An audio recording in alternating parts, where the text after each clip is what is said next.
Rory, you've been working hard with the 2020 Academy intake all over the winter. What shape are the squad in?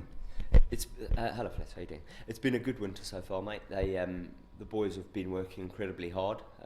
One of the biggest challenges they always face is the balance between their school commitments, with many of them going through GCSEs and A levels, and the big volume of work that takes. But alongside a pretty full-on cricket schedule. So it's been a brilliant winter so far. Seen some really good improvements so far, and really looking forward to what the last phase of the winter holds. And as always, some new faces on board this year, some young, some older. How have they settled in? Settled in very well. There were 7 new faces out of the 18 for this winter. Some joined at the top end into their under 18 year, but most of them have come in at the bottom end. So it's brought a real nice freshness to the group. All of them obviously warranted selection, but have all made good strides so far this winter. Now, Rory, whilst you've come down here to join me at Lord's today, I know up in Finchley at the Academy, the boys have been working really hard over the last 2 weeks ahead of a trip to Manga. Can you explain to us what they've been up to? Yeah.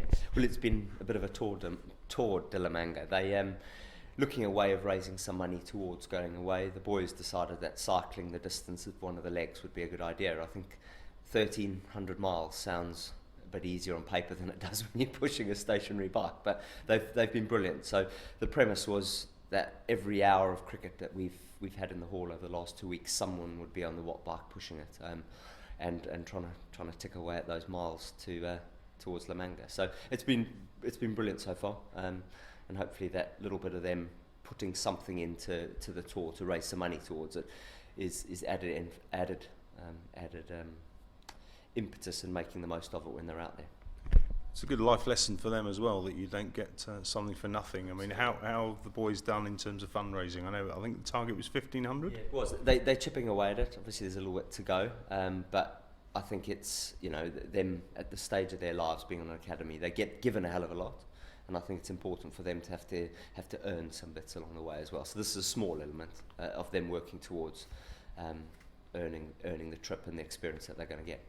Couldn't agree more. Now the boys have got a week over in La Manga. I think I've been joined by Martin Anderson, Max Holden, and Robbie White. So 3 pros going over there. What are you hoping to achieve from the trip? I think it's just to build on last year. We had 6 of the pro bowlers join us last year, and it was a brilliant experience for the youngsters. Having 3 ex-academy boys in Robbie, Max, and Martin coming, and they're not long off the academy, so it'd be a really nice cut back for them to see where the youngsters are, but also for the youngsters to dive into what the next few years could look like for them if they continue on the track that they're on. So lots to benefit from that aspect, but we're also going out and playing 3 days of cricket against Hampshire. So Hampshire Academy are going to be out there for the same week that we are. So we're going to play 2 2020s on a day, and then 2 other 50-over games through the week. So it's a great opportunity this time of year for them to get an idea of where all that hard work's gone into, see the benefits, see also areas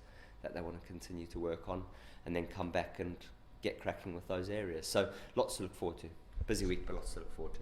Sounds like an exciting trip. And one final word on Blake Cullen, who obviously went over to the World Cup with England under 19s. Ultimately didn't manage to achieve what they set out to achieve, but they did win the plate.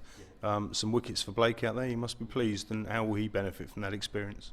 I think the word experience encompasses it all, really. I think he will come back having taken a huge amount out of it. I know he probably would have wanted it to go the same way England would have wanted it to go, slightly differently, but I think for all those lads of that age group, for them just to learn the lessons they will learn and experiences they will get from that trip will put them in great stead. So I'm actually catching up with him a bit later tonight, because he landed back at the back end of last week and had some school bits that he needed to check in with some teachers. So him being one of the youngest lads out there, it'll be a great learning experience for him, and look forward to catching up with him later.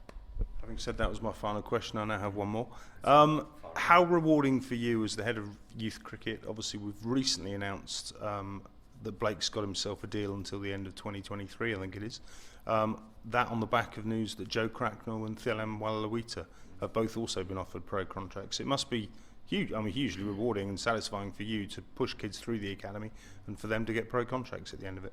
Absolutely, and obviously it's rewarding for me in my role, but there's lots of other people who go into the work that goes behind the scenes with all of those lads, and I think we are we are getting closer to our ambition of having a homegrown side that has a real spine of Middlesex boys playing for it. And I think the beauty of all of those lads is they've all had a different story to where they've got to, but they've all spent a long time learning their trade in the youth squads and through the academy, etc. So they're all lovely, they're all brilliant young lads, and hopefully exciting time for the club with three good additions. Rory, thanks very much for your time. No problem, mate. Thank you.